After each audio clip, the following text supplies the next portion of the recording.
45-30. Ngayon, if the Letran Knights want to get back into this game, mahalaga ang kontribusyon nitong si Felix Aprec. Kilalanin natin ang pride ng mga Waray.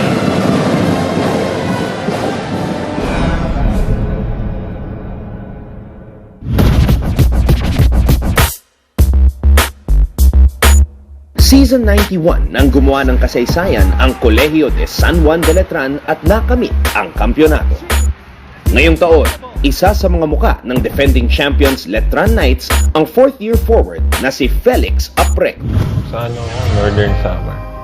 Lumaki ako sa grandparents. Nung lumalaki si JR, siya, mabait na bata.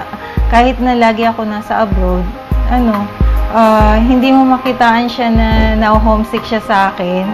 Kasi naman every year, pag may panahon ako, talagang umuwi ako ng Pilipinas. Mula kapanganakan, puno ng pagsubok ang hinarap ni Felix dahil sa kulay ng kanyang balat. Nung nasa Israel ako, alam ko na yung mangyayari. Kasi 'di ba may discrimination ang mga itim dito sa Pilipinas before. Tinutokso ako ng mga kaklase ko dati no elementary ako. Negro daw ako eh. Parang nakuha ko yung parang respeto nila. Kala nila kasi hindi ako lalaban. Hanggang sa pagpasok sa basketball team, buong pusong hinarap ni Felix ang hamon. Bit-bit ang suporta ng kanyang pamilya. Nung high school ako, pagka-graduate ko, pa ako nun? Sobrang payat ko nun. Pag tryout ko sa Letran, hindi ako nakuha. Kasi payat pa ako nun, tsaka 16 lang ako nun. Nasaktan ako nung pinisikal ako. Tapos nasa isip ko na babalik ako dito. Magpapalaki ako ng katawan para hindi na ako yung nasasaktan. Naitawid rin ni Felix ang sipag at tiyaga sa loob ng court sa kanyang pag-aaral. Magaling ako sa mathematics, kaya napili ko rin yung operations management. Sa practice, naman siya, all out naman lagi. Then, especially also sa pag-aaral niya. Consistent yan eh. Kung ano yung lalaro niya sa loob ng court, ganoon din siya kasipag sa pag-aaral. Felix, siya yung isa sa mga good role model sa team namin. Inspiration ko, si God, family, tsaka girlfriend ko. Tsaka, siyempre, Letran. Last year ko na sa NCAA, tsaka last year ko na din ngayon sa pag-aaral. Sa akin lang yung matupad lang niya yung pangarap niya. Kasi pangarap niyang maging basketball player. Ako, ang ko lang sa kanya, maging masaya siya.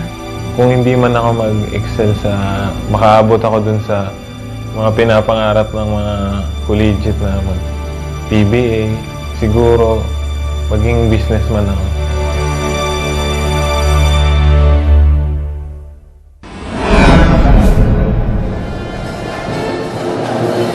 Grabe itong life story ni Felix. Alam nyo, it's a very, very inspiring tale and I'm sure sa lahat ng challenges na pinagdaanan niya, ang ganitong challenge, ganitong lamang na kailangan lang bawiin, kaya yan ng Letran Knights. Tignan natin yan sa pagbabalik ng NCAA dito lang sa ABS-CBN Sports and Action.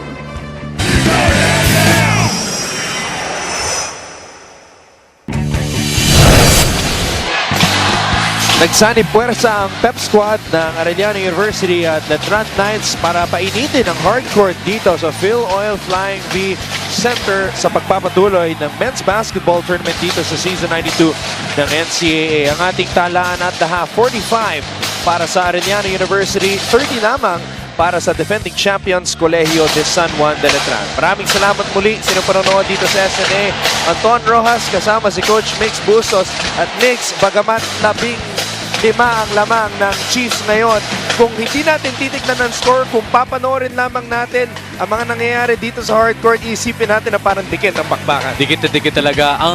Kung sana ang dikit ang bakbakan dahil nga talagang palitan dito ng possession. Napakabilis ng aksyon dito but the biggest lead of Arellano today was to 20 points and ngayon they're enjoying a 15-point lead, 45-30. Now let's take a look at some of the numbers, the important numbers upang malaman natin lahat kung bakit ba lumamang ng ganito kalaki ang Arellano University. Well, ito nga, field goal story, halos kalahati. Ang made baskets dito ng Arellano, 19 out of 40, 48% for them. Pero only 10 made baskets, 10 made field goals rather dito para sa Letran. Only 25% from the field, 11 assists kontra lamang sa 5. And Gio Halalon outscoring or out-assisting the Letran Knights. Gio Halalon already has 8 assists. Points in the paint naman, mas nananaid din dito ang Arellano Chiefs, 24-10. Pero bench points, talagang I think that has been one of the keys kung bakit lamang dito na malaki dito ang Arellano, because Julius Cadavis, Ken Serrado, and Zach Nichols have 6 points apiece. So 18 combined points for them from the bench para dito kay Coach Jerry Codinera. At number 1 ng Arellano University sa liga pagdating sa points in the paint at sa bench points. So they are playing their game. Yun ang isa sa mga dahilan kung bakit sila ay nangunguna dito sa bakbakan na to. Now we take a look at the leading scorers. The stars have come out to play. The Cagayan de Oro boys, Giovanni Halalon and Reynam Bata. Well, for Gio Halalon, he leads his team with 10 points, 4 out of 8, 50% from the field to go with 8 rebounds and 5 assists. Talagang pang buong game na numbers yan. But of course, for Giovanni Halalon, hindi pa yan yun. That's not his usual numbers. For Gong Flores, 6 big points, as I mentioned earlier, and also Julius Cadavis. For also Reynam Batak, 11 points, 5 out of 12. Pong Quinto, the second leading scorer for them with 7 points, and Jeric Balanza naman with 5 points para sa Letran. Mga kapamilya, palapit na po tayo sa dulo ng elimination round dito sa men's basketball tournament ng NCAA Season 92. Kaya naman, playoff type of atmosphere ang ating nararamdaman ngayon dito sa FilOil Flying V Center. Pagkatapos nitong laban na to, mix, 2 linggo na lang ang natitira bago tayo tumungo sa Final Four. Kaya naman, napaka-importante nitong bakbakan na to sa pagitan ng Arellano at ng Letran. Napakabilis ng oras, no? Kailan lang? June 25, yun yung opening natin ng NCAA. Right now, we are at week 10. And of course, lahat ng mga kailangan na, of course, nakupunan dito, mga kalaban nila, big games talaga ahead. But of course, going into the Final Four, kailangan nila maipanalo ang mga each games na yun. And when we come back, we will have the third quarter dito sa bakbakan sa pagitan ng Arellano at ng Letran sa aming pagbabalik dito lang sa SND. Sa kasalukuyan ng Arellano University at the defending champions, Colegio de San Juan de Letran. The third quarter is officially underway. Thank you for joining us. Anton Rojas, Mix Bustos, and Siege Tatenko in your broadcast team ngayong Biyernes as Donald Gomaru knocks down another three-pointer. Instant moments para dito kay Coach Jerry, starting off the second half with a bang. Right away, extends the lead to 18. Wild drive there as Gomaru was attacked after he made this shot. Easy for Donald Gomaru. There was that switch. Nagpalit kagad sila doon ni Bongkito. Nahuli yung depensa, yung recovery ni JP Calvo. That's why there was little window for him.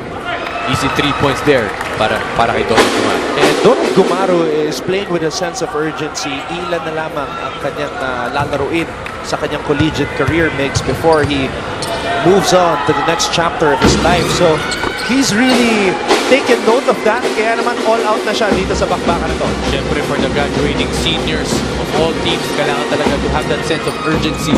And for Donald Gomaru, talagang alam niya, he recognizes that. Kaya kailangan talaga for his last few games, kailangan niya to come out with the bang. And for a guy like Giovanni Halalon, it's also his mission to try to help the graduating players graduate as champions. Arellano University, a team on a mission to win their first ever championship since joining the NCAA noong 2009 as a guest team. Gomaru. Binigay dito kay Halalon. Halalon, that's traveling on him. He wanted to shift right there, pero nauna yung steps. But great intention para dito kay Giovanni Halalon. And that's only his first turnover for this ballgame. Calvo. Binigay kay Quinto. Quinto. Tumalbog sa katawan ni Soriano. Napulot ni Nambata. Back to Calvo ang bola. Calvo. Nalusutan ng depensa. JP Calvo playing with colds, playing with a fever, recovering from a head concussion, but he's still able to score. Pero alam mo, Anton, for players like that, with JV Calvo, hindi mo na maiisip yan kung ano yung mga sakit-sakit mo na iniinda. Nasa loob ko na ng court, makakalimutan mo na yan. Great ang bata.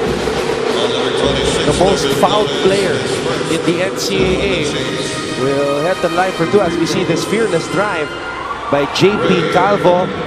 Reyna Batak this season makes #1 in number of free throws made. 91 free throws made for Reyna Batak. Of course, has to be being the #1 foul player this season, the #1 marked man. You know, for a season 92, more than Giovanni Halalon, you know, more than Olwen Oraime, or Atete Chidoro rather. Reyna Batak has really stepped up to the plate. And he has the record for the highest points in a single game. Yung kanyang 40-point performance noong July 19 kontra sa San Sebastian. That's the record for season 92. Ang sumunod ko, si Giovanni Halalon. 33. 33. Last game. Yeah, dalawang beses siya. Naka-33 actually. Yung last game and yung kanilang first game in the second round, which was against San Sebastian. Also. Speaking of Giovanni Halalon with his 9th assist. Oh, wow. Dito kay Brian Vega, kay sneaking in. Dito para sa ilalim, walang takot, sabi mo, fearless. Naman fearless shot para dito kay Brian Vega.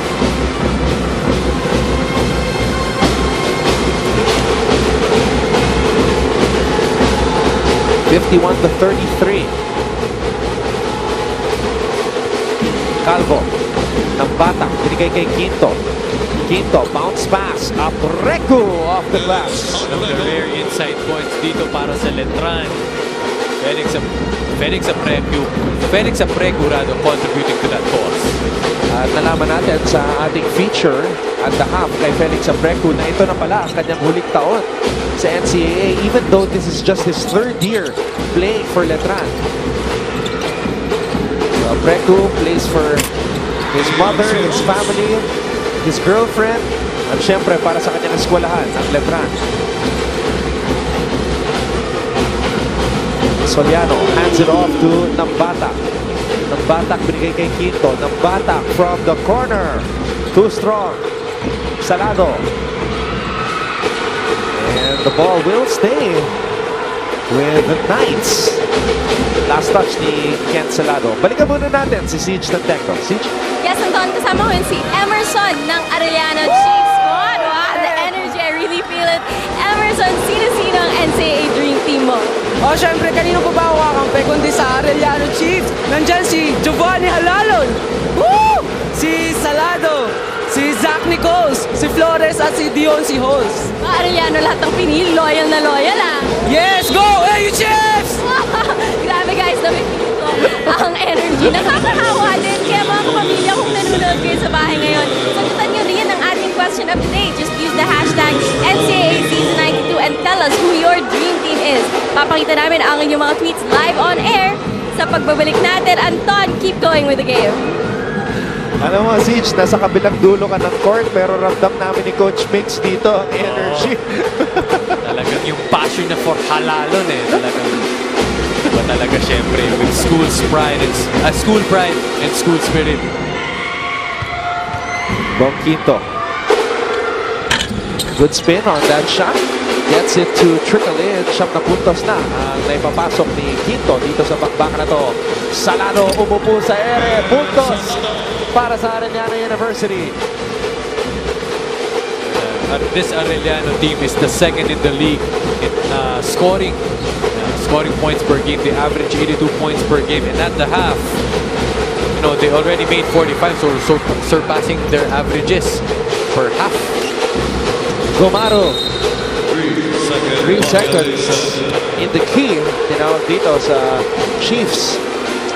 Sinasabi ni Giovanni, dapat tinira na ni Salado ang bola. Ito, balikan natin ang ating mga tweets mix. Paula Talosig, win or lose, we choose the AU Chiefs. Keep that fire burning.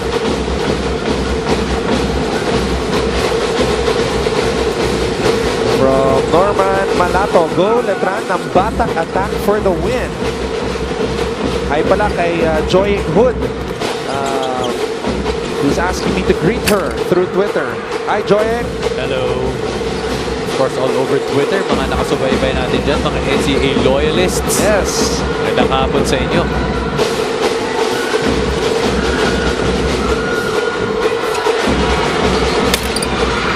Missing on that long bomb, Giovanni Halalon.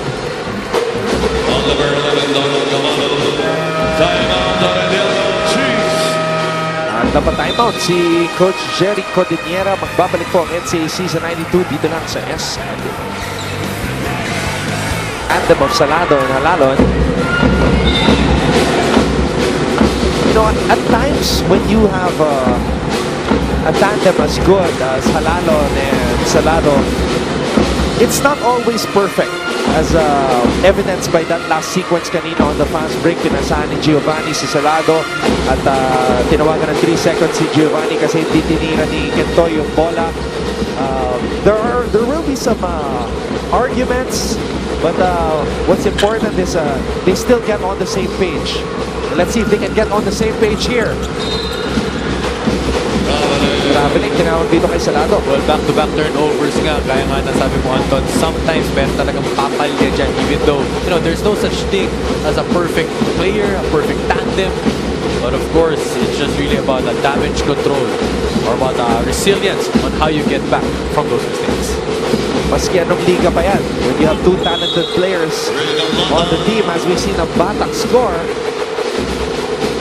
sa NBA nga, si John Wall tsaka si Bradley Beal. Inamin nila na sometimes they butt heads on the court. But arguably, they're one of the best, you know, backcourts sa ating pro league sa NBA. Dito Batak, meanwhile, patuloy na lumalaban para sa kanyang kuburan. 13 points and 6 rebounds for Ray ng Batak, who had 22 points nung unang nagharap ang dalawang kuburan na ito. Ito ba, Anton, can we say that Halalon and Salado is arguably one of the best backcourts? NCAA? Personally, I would rather call the tandem of Salado as the best point guard tandem in collegiate basketball. Kasi for me, pareho silang point guard eh. Okay. For me to call a backcourt the best backcourt, dapat yung isa point, tapos yung isa shooting guard. That's just me personally, for my personal opinion. Like say, if Giovanni and Batak were on the same team, Well, of course. for me, Automatic na yun, collegiate basketball. Pero syempre, pag nagsabay itong dalawang to, alam mo, the impact talaga that they bring. Alam mo, halos talagang hindi mo maipagpapalit eh. pagdating sa bilis, Oo, sigurado nga sila na ang pinakamabilis. Si Halalon tsaka si Salado. Ng Batak with the attack. Ray ng Batak. Ray ng Batak, 7 out of 17, matching the total of the team. As an in and out run, wala kaya Zach Nichols. Nakaswerte ang Letran doon. Zach Nichols, usually money when he's wide open. Pasok na eh, niluwa pa. Halalon with the whip on him. The Cagayan de Oro boys again going at it. Halalon with a crossover. Halalon with a shot. The basket is good for Giovanni. Well, kada run dito ng Letran, lagi may sagot dito ang Arellano. Kanina pa swing sa 13-15 point lead. Even Letran really does its best to make their own run. Lagi may sagot dyan ang Arellano Chiefs. Apreco. Binigay dito kay Macjor Luwib. Luwib back to Felix. Apreco. Soliano with a tip in. They must take advantage ngayon na nasa penalty na naman itong Arellano Chiefs for the Letran Knights. Habang marami pang fouls to give dito ang kumpunan mula sa Intramuros.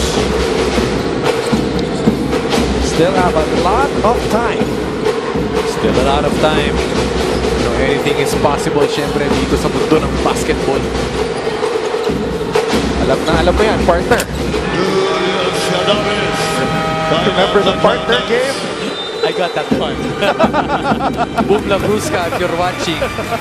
Tandaan mo sana yun. Magbabalik po ang NCAA Season 92.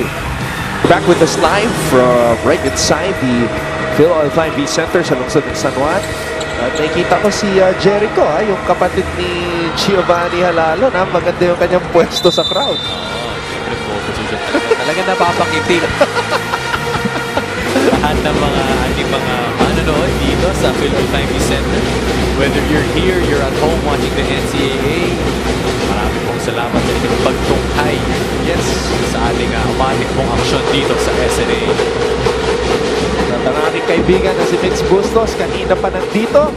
Nagsimula ang ating araw with a double overtime victory by Perpetual over JRU. That was a great game. Great game, the first double overtime this season. The rain of Batak going to the basket, rebound by Deontay Holtz. Batak mo na naman itong Arellano. Salado, nice pass to Zach Nichols. And transition defense is what killing Letran. Kanina pa umatake dito on the run. Ang Arellano na laging 3-on-1, 4-on-2 break para dito sa Chiefs. Soliano with a nice pass from Macjor Luwib underneath. Macjor Luwib, he has struggled dito sa season 92. Obviously, Mix, mas mabigat yung role ni Macjor sapagkat siya ngayon ang team captain ng kanyang komunan. I had so many conversations with him at sinabi niya sa akin, lagi siya maraming iniisip. So, ang ginagawa ni Macjor before a game is he listens to music. Ang pinapakinggan niya, Silent Sanctuary, tsaka Parokya ni Edgar. Yung pala yung pinapakinggan niya kanina. Yes. Kasi nakita, di ba in-interview natin sila, Coach Jeff Napa kanina. Talagang zoned in siya habang nagpapatherapy. Siyempre, Mahilig sa OPM. Oo, kanya-kanya tayo may mga sariling mga preference. Ito na, si Macjor Luwib. We were just talking about him. Right on cue, Macjor Luwib. 12 na lang. Kalamangan dito ng Arellano. Kwento kasi sa akin ni Macjor Luwib dati, nag-perform ang parokya ni Edgar sa Letran. At simula nun, lagi na siyang fan at lagi na niyang pinapakinggan ng parokya ni Edgar. Right now for Arellano's offense, Gio Halalon is 1 rebound and 2 assists away or shy from the first triple-double dito para sa season 92. Triple-double alert. Holtz missing on another triple attempt. Letran has the numbers. Jeric Balanza going turbo on that drive. And they need that energy for Letran. Ngayon, 12 na lang ang kalamangan from a high of 20 points. Kanina pa naglalaro sa 13, sa 15, sa 17. Pero ngayon, they have this chance to trim this lead down to 10 points. Nakatutok pala si Tito John Domingo, ang tatay ni JJ Domingo, and the twins, grandparents of the Tancueco family watching all the way from Santa Lucia, Wakas, Masantol, Pampanga. Oh, mga kababayan, ni Gong Flores, who's also from Masantol, Pampanga. Dream team daw nila, syempre, si JJ Domingo, si JS Domingo, si Clement Lucho, Christian Farito, and Edward Dixon. At may muse pa daw, Mix. Sino daw? Si Siege the Day. Ba, grabe talaga si Teach the Day. Kahapon ka pa, Siege, ha? Iba talaga itong kasama natin, the brains behind the bench. Thank you, Tito John. We hope you're enjoying the coverage as we see Giovanni Halalo break free on that drive. Stronger than he was before, Giovanni Halalo. Oo. Kung ano ba ang kanyang pinakita nung nakaraang season, dinagdagan pa niya dito sa season 92. Number 4, Felix Santiago, his second three on the dot. As we can see this drive, he caught Jom Soliano napping. Hindi siya nakatingin doon. And what a way for Jom Soliano to pay. Easy reverse layup, or easy layup rather, para dito kay Giovanni.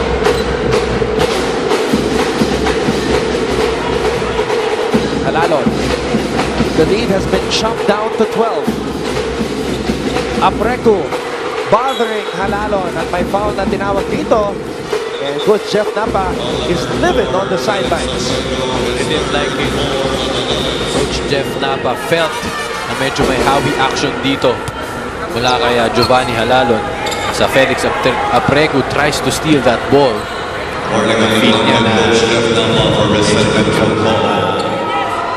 magandang action dito si Giovanni. Pero grabe yung depensa na pinaramdam ni Balanza at Apreco sa kanya. Talagang swarming all over Giovanni Halalo.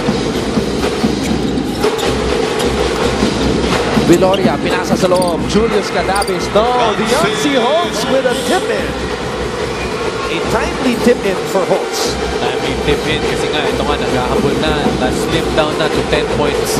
Itong kalamangan ng Arellano. It's last shot time para dito kay Ray ng Batak.